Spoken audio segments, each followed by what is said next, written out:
Instagram. Who doesn't like Instagram? You might too, but the reality is that lately there have been some change, if you noticed, because since Facebook bought Instagram, they changed the algorithm, which means that if you don't have already 1 million people who are following you, you might have some struggle to get your post viewed. So how do you fight that Instagram algorithm?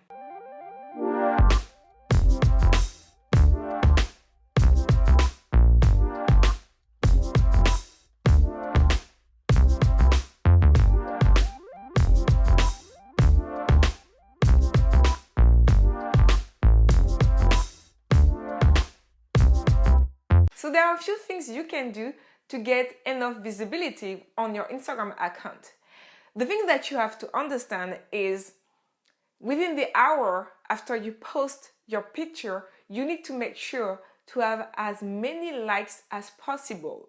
So one of the things you can do is to post great content and analyze it. I know it might sound evident, but the reality is so many people make mistakes about it. First of all, if you don't have an Instagram business account, that's your first mistake. You need to use the analytic part of Instagram to figure out when people who are following you are on Instagram, so you know better when you should post. Also, by using that, you can figure out which post works better. The other thing you can do is use cross-promotion, meaning that on this YouTube channel, I put link below to my Instagram. So therefore, if you're watching, like you're checking out the information, you can land on my Instagram account. So you can do it with different platforms such as Twitter, Facebook, Snapchat.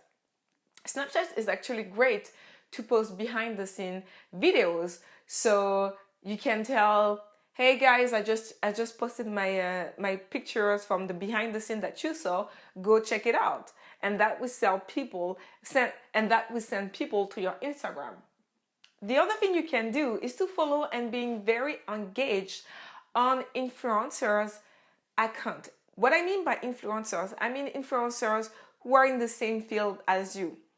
Therefore, your mission is to be the first person who comments. And please, please write a good comment, a comment that shows that you are an expert.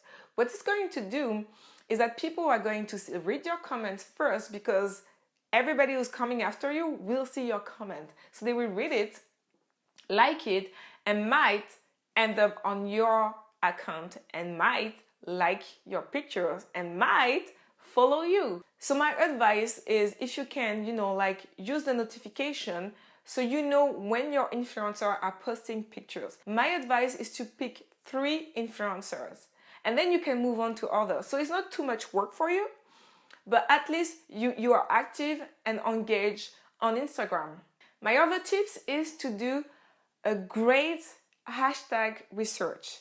I think that too many people make a mistake about that, meaning that you start, using common hashtags.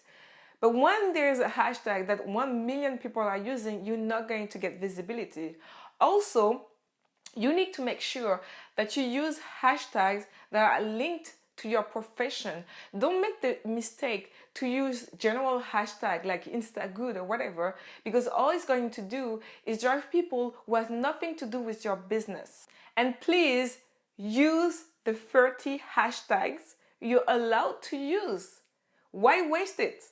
The other thing you can do is tagging people. So think about all those motivational quotes. Tag somebody who needs to hear it. And that goes quickly and people are going to like your posts. And last thing, use Instagram stories. I know you might not like being in front of the camera, but you don't have to.